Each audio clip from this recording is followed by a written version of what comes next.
This is a special report. Governor Cuomo is giving an update on the coronavirus pandemic in New York. Let's go to that now.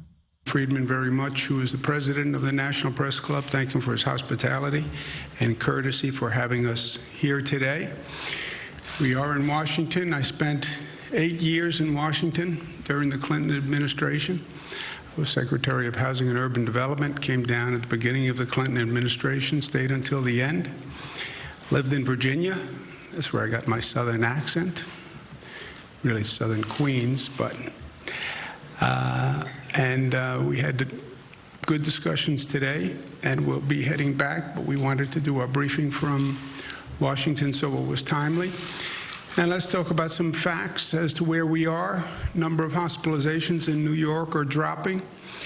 The total change in hospitalizations is down and continuing to drop. The intubations are down, and that's a very good sign. It's rare that good things happen after an intubation. And the number of new cases is down, which is very encouraging news. These are the number of new cases that are walking through the door. In terms of number of New Yorkers that we have lost, 74 yesterday, which is just about what it was the day before, which is yesterday, the day before was an all-time low at 73. 74 is not as good as 73, but it is all headed in the right direction. Again, only in this time of crisis would 74 deaths be anything less than truly tragic news. But when you've gone through what we have gone through, it's a sign that we're headed in the right direction. And we are. When you look at the curve in the state of New York, we are down. We're on the other side of the mountain, as we say, and the decline is continuing. That's different than what we're seeing in some other parts of the nation, where you see the curve either going up or just starting to flatten. So we're pleased with the progress that we're making in New York, and we're ready to go to the next phase, open a new chapter. Memorial Day is often a time when society transitions. Memorial Day, normally we're getting ready for the summer, and people are starting to think about summer vacations and summer activity. We have that on a moderated basis in New York, but it's also a time of transition for us, and we're transitioning to a new chapter on reopening, restarting the economy. This is all a situation that has never happened before, so this is a first case for all of us. And we're trying to learn as we go along, and we don't want to just reopen the economy. We want to have a really smart reopening. We want to watch those numbers as we go forward. And we want to reopen the economy to make it stronger than it ever was before. How do you learn from this? And that's the beginning of the new chapter that we're going to write. We started yesterday by reopening the stock exchange in New York, where the stock exchange was actually had people in the building rather than just electronically. We're doing it on the numbers. Numbers matter. This is not about politics. This is about science, right? We're fighting a virus. The virus is not a Democratic virus. It's not a Republican virus. It's a virus. And viruses respond to science.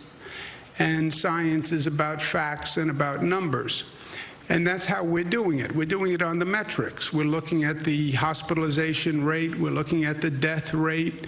How many new people are coming in the door into hospitals? How many hospital beds do we have available? How many ICU beds do we have available? Do we have testing in place? And do we have tracing in place? Just take the politics out of it, right? Just do it on the facts and do it on the science. And that's what we're doing in New York. And then you wouldn't reopen everything immediately. You would do it in phases, and you would phase it by the most important businesses, the most essential businesses that pose the lowest risk first. And that's exactly what we're doing. And we then have several phases for the actual business openings. But we're in Washington, and the parameter is what should states be doing and what should the federal government be doing.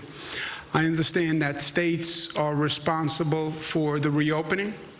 That's been the position of the states. It's also been the position of the federal government.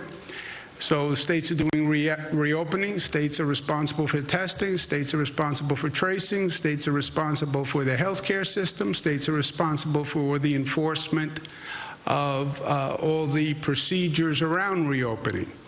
But at the same time, the federal government has a role to play, and the federal government has to do its part as we work our way through this crisis.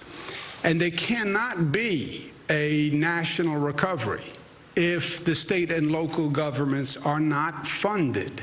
That is a fact. Washington is now debating their next bill that would aid in the reopening and the recovery. Prior bills have helped businesses, large businesses, small businesses, hotels, airlines, all sorts of business interests. That's great. But you also have state and local governments, and state governments do things like fund schools and fund hospitals. Do you really want to cut schools now? Do you really want to cut hospitals now? After what we've just gone through, when we're talking about a possible second wave, when we're talking about a fall with possible more cases, do you really think we should starve state governments and cut hospitals? Would that be smart? Do you really want to cut local governments right now? That's cutting police, that's cutting fire. Is now the time to savage essential services? And don't you realize that if you do this, if you cut state and local governments and you cause chaos on the state and local level, how does that help a nation striving to recover economically? The COVID states, the states that bore the brunt of the COVID virus, they're 1/3 of the national GDP. How can you tell 1/3 of the country to go to heck and then think you're going to see an economic rebound? Also, state governments, state economies, local economies, that's what the national economy is made of. What is the national economy but for a function of the states? There is no nation without the states. They tend to forget that in this town, but it's the obvious fact. And we've made this mistake before. Again, look at history. If you don't learn from the mistakes, you're going to repeat the mistakes. It's that simple. And we have seen in the past what has happened when state and local governments were savaged and how it hurt the national recovery. Wall Street Journal, not exactly a liberal publication, makes the point that on the economy, cuts to employment and spending likely to weigh on growth for years. So even if you believe the rhetoric, we're about reopening, we're about getting the economy back, great. Then if that's what you believe, you would provide funding to the state and local governments. The Federal Reserve Chairman, Powell, very smart man, respected on both sides of the aisle, said, we have evidence the global financial crisis and the years afterwards where state and local government layoffs and lack of hiring weighed on economic growth. We want to reopen the economy. We want to get this national economy better than ever. Fine. Then act accordingly and act appropriately. This hyper-partisan Washington environment is toxic for this country. You have people saying, well, we don't want to pass a bill that helps Democratic states. It would be a blue state bailout, is what some have said. Senator McConnell, stopping blue state bailouts. Senator Scott, we're supposed to go bail them out? That's not right. On Fox TV, Laffer, you want us to give our money to Cuomo in New York? Hello, not this week. First of all, this is really an ugly, ugly sentiment. It is an un-American response. We're still the United States of America. Those words meant something. United States of America. First of all, Mr. Federal Legislator, you're nothing without the states, and you represent the United States. Not only is it ugly, it is false. It is wholly untrue what they are saying. 100%. And there are facts. If you want to pose the question, which is, I think, divisive at this period of time, but if you want to pose the question, what states give money and what states take money, right? There is a financial equation that is the federal government. And if you want to ask, what states give money to other states and what states take money from other states, that's a question that Senator McConnell, Senator Scott, and Mr. Laffer don't really want to ask. Because the truth is totally the opposite of what they're saying. You look at the states that give more money to the federal government than they get back. You know the top, what they call donor state? You know what one state pays in more to the pot than they take out of the federal pot? Than any other state in the United States? It's the state of New York. New York pays more every year, $29 billion more than they take back. You know the second state? New Jersey, Massachusetts, Connecticut, California. Every year they contribute more to the federal pot. You know who takes out more than they put in from that pot? You know whose hand goes in deeper and takes out more than they put in? Virginia, Maryland, Kentucky, Alabama, Florida. Those are the facts. Those are the numbers. The great irony is the conservatives want to argue against redistribution of wealth. Why should you take money from the rich and give it to the poor? That's exactly what you are doing. That is exactly what you have done every year. So it's only redistribution unless you wind up getting more money. Then it's fine. Then it's not redistribution. Take from the rich, give to the poor. That's redistribution. Yes, unless you're the poor. Senator McConnell, Senator Scott, because you were the ones who have your hand out. You are the ones who are taking more than others. Redistribution, you're against it. Except when the richer states give you more money every year. And then the great hypocrisy. They actually made the redistribution worse. When they passed 3 years ago a provision ending what's called state and local tax deductibility, that didn't level the playing field.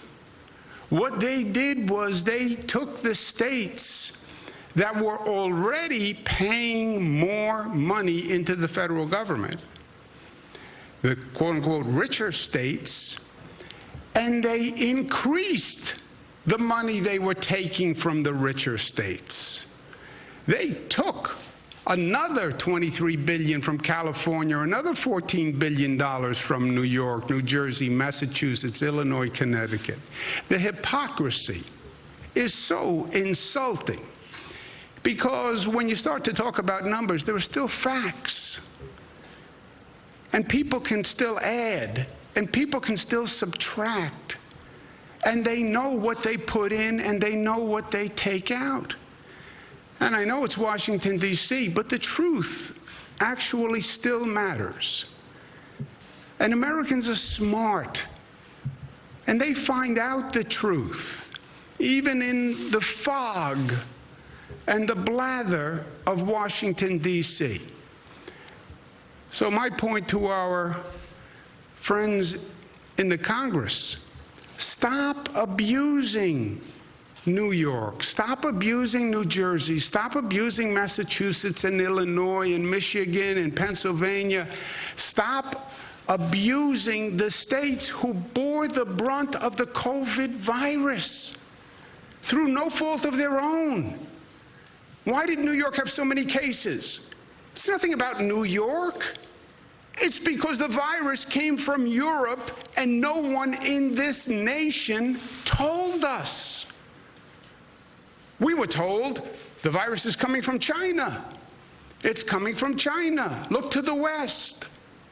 Yeah, well, they missed it. We were looking to the West. It came from the East. The virus left China, went to Europe. 3 million Europeans come to New York, land in our airports, January, February, March, and bring the virus. And nobody knew. It was not New York's job. We don't do international global health. It didn't come from China. It came from Europe, and we bore the brunt of it. And now you want to hold that against us because we bore the brunt of a national mistake? And because we had more people die, we lost more lives? You want to now double the insult and the injury by saying, well, why should we help those states? Those states had more COVID deaths. That's why you're supposed to help those states, because they did have more COVID deaths. And this is the United States. And when one state has a problem, the other states help. I was in the federal government for 8 years. When Los Angeles had earthquakes, we helped. When the Midwest had the Red River floods, we helped. When Florida had Hurricane Andrew, we helped. When Texas had floods, we helped. When Louisiana had Hurricane Katrina, we helped. We didn't say, well, that's Louisiana's fault. They had the hurricane. Well, that's Texas's fault. They had the floods. It was nobody's fault. And we were there to help, because that's who we are. And that's what we believe. What happened to that American spirit? What happened to that concept of mutuality? You know, there is still a simple premise that you can't find in a book, and Washington hasn't written regulations for, called doing the right thing. There's still a right thing in life. The right thing you feel inside you. The right thing is a calibration of your principle and your belief and your soul and your heart and your spirit. And we do the right thing in this country. Not because a law says do the right thing, but because we believe in doing the right thing. As individuals, as people, we believe doing right by each other, by living your life by a code where you believe you are living it in an honorable way, acting on principle, and you're doing the right thing. Why can't the government,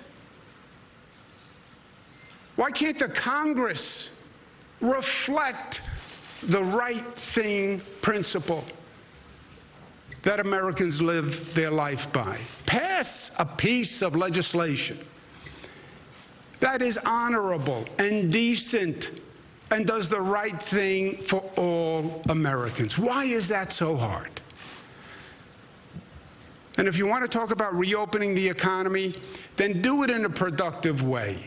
People think this economy is just going to bounce back. I don't think it's going to bounce back. I think it's going to bounce back for some, and I think there's going to be collateral damage of others. We already know that tens of thousands of small businesses closed and probably won't come back. We already know that the large corporations are going to lay off thousands and thousands of workers, and they're going to use this pandemic as an excuse to get lean, to restructure, and they're going to boost their profits by reducing their payroll. We know it. We've been there before. We saw this in the 2008 mortgage crisis, where the government bailed them out, the big banks that created the problem, and they used the money to pay themselves bonuses, and they laid off their workers. They're going to do the same thing again. That's why I proposed the Americans First legislation that said a corporation can't get a dime of government bailout unless they rehire the same number of workers they had pre-pandemic as post. Don't take a gift from the taxpayer and then lay off Americans who are going to then file for uninsurance paid for by the taxpayers. Don't do that again. And if you want to be smart, we know that there's work to do in this nation. We've known it for years. You can fill a library with a number of books on the infrastructure and the decay of our infrastructure and how many roads and bridges have to be repaired, how this nation is grossly outpaced by nations across the world in terms of infrastructure and airports and development. Now is the time to stimulate the economy by doing that construction and doing that growth. You want to supercharge the reopening? That's how you do it. Then this nation was smart enough to do it before. We did it in the midst of the Great Depression. We created 8 million jobs. We built an infrastructure that we're still living on today. We're still living on the infrastructure built by our grandparents, not even our parents. What are we going to leave our children? And now is the time to do it. We have major infrastructure projects in New York that are ready to go, that are desperately needed, that were desperately needed 30 years ago.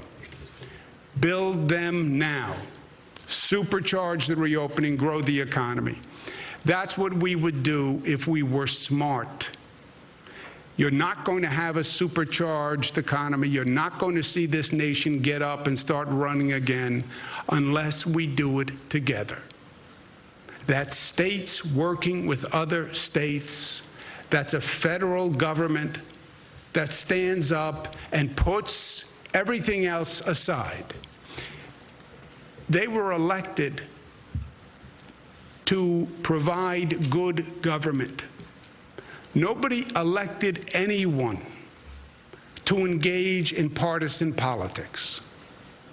There was a time when, as a nation, we were smart enough to say, you want to play politics? That's what a campaign is for.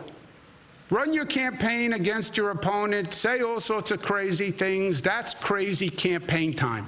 But when government starts, stop the politics and do what's right and smart.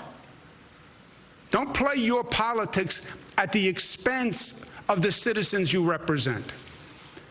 There is no good government concept anymore. It's politics 365 days a year. From the moment they're elected to the moment they run again, it's all politics. And that is poison. We have to get to a point, if only for a moment, in response to a national crisis, where we say it's not red and blue. It's red, white, and blue. It's the United States, and we're going to act that way. In New York, we say that by saying New York tough, but it's America tough, which is smart and united and disciplined and loving and loving. That's what makes America, America. Thank you for having me. Any questions? Welcome to Washington. You met with the president, obviously, and I was wondering, you were talking about stopping the politics. There are obviously a lot of political issues between you and the president, in particular the Gateway Project or New Yorkers Untrusted Traveler. I was wondering if you spoke about that and what his reaction was to what you originally classified as politically motivated actions. Yeah, there are political differences between myself and the president. He'll say it. I will say it. I don't even need to say it. You can go do a Google search and you can find 400 nasty tweets about political differences between myself and the president. I said to the president when this started, forget all that. We'll have political differences and there'll be a time to wear our political differences. Not now. This is about getting things done for the country and getting things done for New York. And I have stayed 100 miles away from any political anything all through this. Personally, I went to great lengths to say to the people of my state, I have no political agenda. Personally, I have no political agenda. I'm not running for anything else. I'm not going anywhere. I don't want to go to Washington. There's no personal agenda that you have to worry about and calibrate. Well, is he doing what's right or is he doing what's right for him? Does he have a self-interest? I have no interest. I'm doing nothing. I'm governor of New York. That's all I'm doing. Just to take the politics out of it. I said to the president when this started, put the political stuff aside. Let's just figure out what we have to do, which is a heck of a mandate since nobody's ever done it before, and let's do it. And that's what we've been doing. At the meeting we just had, it was in the same way. It was not about politics. It was not about any of that. It was about how do we supercharge the reopening, especially in New York, which has been hardest hit? How do we take some of these big infrastructure projects that have been sitting around for a long time, which if we were all smarter and better, we would have done 30 years ago, and actually get them up and running, because we have to do this work anyway, and because we need the jobs now more than ever. The Cross Harbor tunnels, not to get in the weeds, the Gateway Project is a larger project. It's a $30 billion project, has many different components. The essence of the project are 2 tunnels that go across the Hudson River that carry Amtrak trains, by the way. Federal government owns Amtrak. State has nothing to do with Amtrak. And these Amtrak trains come in through New York and serve the entire Northeast. And the trains go through 2 tunnels. Those 2 tunnels are old, they're dilapidated. If there's a problem in those tunnels, you stop train service to the entire Northeast United States. It would be devastating for the nation because while in Washington we have this fragmented view of the country, either the national economy works or none of it works. You cut out the Northeast, you're cutting your nose to spite your face. So those tunnels have to be replaced. Amtrak, federally owned, has a proposal to build 2 new tunnels, so there's additional capacity. That's a project that New York and New Jersey said we'll pay 50% of, just to be good partners. There's a project called the 2nd Avenue Subway in New York, which goes up 2nd Avenue, hence the 2nd Avenue Subway. And it's pending federal approval, and we could start building on that immediately. There's also a project which is the air train, which goes from LaGuardia Airport, where we're building a new airport, to Manhattan. That would cut down traffic, congestion. It would be a great advancement. People have been talking about that for 30 years, and it's pending an environmental review by the federal DOT. And I asked if that could be accelerated because we've already done an environmental review, and nobody's more environmentally sensitive than our government. But can we get the bureaucracy to move faster so we can get that project done? And it was a good conversation. You know, the president is from New York, so he has a context for all the things we're talking about. I think the president also acknowledges and realizes that New York, we're very aggressive about getting these projects done and getting them done on time. This is not the typical government project. We actually get these things done. We're building the first new airport at LaGuardia in 25 years in this country. We built the largest infrastructure project in the United States, which was a bridge that went across the Hudson River, now named the Mario Cuomo Bridge. It was the largest infrastructure project in the United States. We got it done on time, on budget. So if he gives us the green light, this is not going to be years of discussion. I have a shovel in the trunk of my car. We'll start this afternoon, right? So it was a good discussion. He understood what we were talking about, understood what we need, and he's going to be thinking about it, talk to his team, and he said we'll talk next week. Trusted traveler programs for the Trusted Traveler Program did not come up. Trusted Traveler Program, I believe, was arbitrary by the federal government. I believe it was actually retaliatory by Department of Homeland Security. They want access to our driver's license data to give to ICE for purposes of deportation. We said we wouldn't give it to them. We would give it to the FBI for law enforcement, but not for deportation. And they then turned around and ended this Trusted Traveler Program, which is the exact opposite. These are people who get high-level security clearance, so you don't have to stop at the border check when you come in at an airport. You just show your card. It eases the burden at the airport. It's better for the officials at the airport. And the people who sit with Homeland Security and give all the documentation and get this special clearance. But they ended that, I believe, in retaliation, and that's nowhere. You want to add something? Yeah, one thing I will say about the Trusted Traveler Program is that during this year's budget at the end of March, to the extent that there was a bona fide concern with federal access to the DMV database, specifically for those subset of people that the governor described who are applying to be a part of the Trusted Traveler Program, who are doing the sit-down interview, who are providing all of this documentation, we addressed that in the budget, and now the federal government actually does have access to the database for that specific purpose.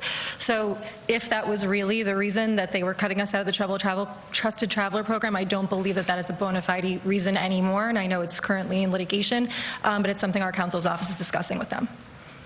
Sir? Governor Cuomo, on the issue of state and local governments, the House passed HEROES Act did include some funding to address that issue.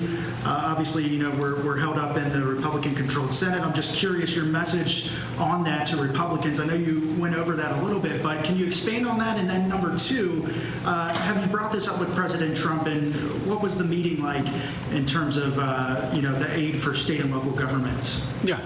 Look, as I said, I was in Washington for 8 years. I understand the politics, the good, the bad, and the ugly. I've seen it. I get it. You're right. The House bill has funding for state and local government. And you heard my comments. I know what the Republican senators are saying. And first of all, it's a lie. It's a lie. I know that's a strong word. It's a lie. But they're lying. When Senator McConnell says, and Senator Scott says, and Laffer says, why should we give New York, California more money? That's a lie. They know that they take more money. Senator McConnell has his hand out in the Senate, and he receives more money for his state than he puts in. He raised this topic, not me. He made it personal, not me. I represent the people of the state of New York. That's what I get paid to do. When he makes it personal to New Yorkers, when they make it personal to New York, and they're lying, I'm going to point it out. They get more money every year. Why should my state give a handout to Senator McConnell every year? Why should my state give a handout to Senator Scott every year? Why do they have their handout every year? They're against redistribution of wealth. That's what they'll all say. I'm against redistribution. Yeah, you're against redistribution unless you're taking money. Then it's fine. It's not redistribution when you're taking money. Yeah, I know. How convenient that is, right? Second of all, they say, why should we give states money to deal with COVID? What? Why should we give states money to deal with COVID? Why not? What better national purpose? We're in the middle of a national pandemic. It's a global pandemic. You want to get the economy up and running. Take your blinders off, man. It's not just about your state. What, are you going to get the national economy running without New York, without California, without Illinois, without Connecticut, without Jersey? You're going to get the national economy running like that? Just your state, Senator? It makes no sense. And then in terms of spirit and principle and doing the right thing, if there was one time when that Congress actually acted like it represented the country, it was in times of an emergency. That's the one time you would see them come together and pass a bill and do it quickly. It was like, okay, no politics because this is an emergency. It's Hurricane Katrina. No politics. It's flooding in Texas. No politics. It's Midwest floods. Pass an emergency bill. No politics. You're talking about people's lives here. You're talking about states and neighbors who need real help. They lost their homes. No politics. Even now, 100,000 people dead in this nation, you're going to play politics? For the House members, they did pass a bill that has state and local funding and has this repeal of SALT in it. If I am a congressperson from New York, I do not go home unless I have funding for New York State. I do not pass a bill that does not fund New York State and does not repeal SALT. If I'm a congressperson from California, I do not go home to California unless I have funding for California and I repeal SALT. If I'm a congressperson from Massachusetts, I'm not going home and standing up in front of my people who elected me, and I'm running for re-election, by the way, this year. If I'm Congressman Richard Neal from Massachusetts, I'm not standing before my people having passed a bill that didn't help them. If the California House members can't vote for it, and the Illinois House members can't vote for it, and the New York members can't vote for it, and Jersey can't vote for it, and Massachusetts can't vote for it, and Connecticut can't vote for it, they can't pass a bill. And if Washington doesn't pass a bill, I would say to all of them, don't bother going home, because you will not see a reopening that you expect. You will see a fizzle of an economic rebirth, and you will have really done a disservice to the fundamental premise of your office. Young lady? Thank you, Governor. Some of the projects that you mentioned mainly are in New York City. Granted, they have regional impact, but were there any other statewide projects from other regions, Long Island, upstate, that you brought to the president's attention?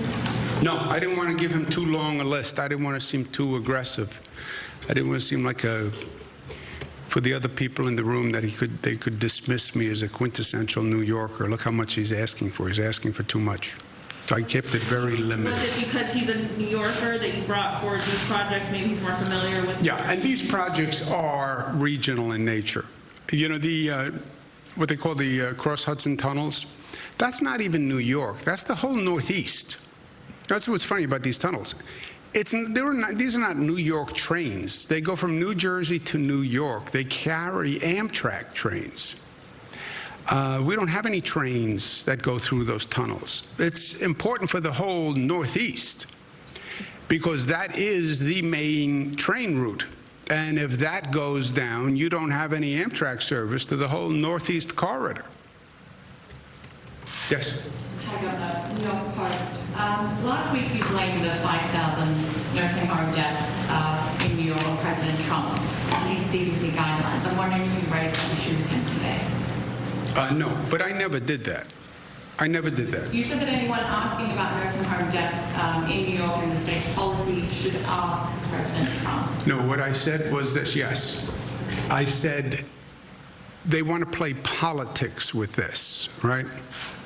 And there are Republicans who are trying to make political hay out of this, in my opinion.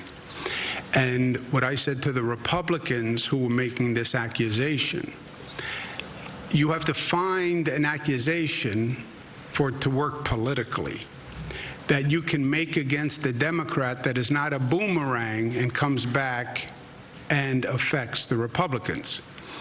On the nursing homes, the issue they raised, our State Department of Health followed the same guideline as the CDC, which is a federal agency, issued. So it was my way of saying thwarting the political attack because you can't say, oh, bad Democrat. It's an issue that a Republican administration took the same position, which is guidance from the CDC and our State Department of Health. Both of them said you can't discriminate against a patient based on COVID. That's what they both said. But that was just on that specific. In general, you look at how New York did, we're in Washington, you look how New York did on nursing homes vis-a-vis the nation. We did better than 33 states in the nation per capita on nursing homes. Nursing homes happen to be the place where this virus ravages. But if you look at, despite the fact that we had the greatest number of cases, and we were in the eye of the storm, you look at us vis-a-vis the country, where we did better than 33 other states. Then those are just facts. But I never blamed him for anything. I was just saying to the Republicans, you can't, that's not a political attack when the Republican administration had the guidance that did the same thing. Is that factually correct? Yes, that's factually correct. The CDC and CMS put out guidelines on March 13th that DOH drew directly from for the March 25th directive, so it's directly in line with the Center for Disease Control. And we believe that in the middle of a pandemic, you should be looking to the national experts for advice because, as the governor said, no one has ever been here before. And this has been a national and international tragedy as it relates to group homes with nursing homes, and everyone's trying to learn from it. Now that we've got the increased testing capacity, New York's leading the nation, mandating 2 tests a week for all nursing home staff. There's actually a very strong theory out there that the way that that the virus got into these nursing homes is through staff members who are asymptomatic. We now know at least 35% of the public that has coronavirus is asymptomatic. So while we did move to temperature checks very early in March, and a lot of the country did that as well, as it turns out, it may not have made a difference because there were so many people walking around who had COVID who didn't know that they had COVID. Yeah, and the context for what I said was I said it to a Post reporter because, look, I can say all I want, stay away from politics. We're in an election year, and politics is in the air. And there are columnists who made this point at the Post who are 100% supportive of Donald Trump, and that's fine, but then believe, we have to kill all Democrats. So I get it. I understand it. And they're open in their support of the Trump administration. And I guess their attitude is to be pro-Donald Trump. You have to be anti-Democrat, which I don't really understand. Be pro-Donald Trump. As a reporter who's not politically aligned, I just wanted to ask you, though, your government didn't follow CDC guidance on everything. So I'm wondering, as governor, would it have been in your power not to follow the CDC guidelines on putting infected people back into nursing homes. Would that What didn't we follow CDC guidance on? would it have been in your power? We didn't. There's nothing that we didn't follow CDC guidance on. Every step of the way in every aspect of this, we looked to the experts at the CDC for how to manage this crisis. And I believe that that's what the states should do. You look to the Center of Disease Control. This is non-political. This is not partisan. This is public health. We deferred to our public health experts. They deferred to the national experts. And again, this was a national and international crisis as it relates to issues in group homes, especially where the elderly are. And everyone is doing their best to learn from what we've done so far, understanding there's likely another wave coming into the fall, and guard against it happening again. Yeah. No, when you said we haven't followed CDC guidance on other issues, I don't believe you're right. That's why I asked you what other issue? I'm just asking, Governor, if it's in your power to not follow the CDC guidelines on this, if you could have actually stopped putting infected patients back into nursing homes, would that have been within your power? I've always followed CDC guidance, and I think it makes sense. And by the way, I think the rule that you can't discriminate against the COVID patient is right. That doesn't mean the nursing home has to accept a COVID positive patient. They conflate those two things. I understand because politically facts don't matter, just you're making a political argument. But because you can't discriminate doesn't mean you have to accept. Actually, the law is the opposite. You cannot accept a patient at a nursing home unless you can fully and adequately treat that patient. So you can't accept a COVID patient, COVID positive patient, unless you can isolate and quarantine and have the staff. Unless you can do all that, you cannot accept that person. And the nursing home, the obligation is on the nursing home to say, I can't take a COVID positive person. I'm too crowded, I'm too busy, I don't have enough PPE, whatever the answer is, doesn't even matter. If they say I can't take the person, they can't take the person. So that's how it works. Doesn't mean they discriminate against the COVID positive person. They just say, I can't handle the person. I can't quarantine. I don't have a big enough facility. Whatever they want to say. Let's take one more. Sorry. Sure. Thank you, Governor. Griff Williams, No, Washington Post. Based on your conversation today with the president, would you say that he is aligned with Senators McConnell and Scott in seeing the idea of federal aid to states such as yours as a blue state bailout, or does he take a different view than they do? I think the president is focused on the reopening, on stimulating the economy and getting the economy back. I think that's his focus. I think that's the correct focus.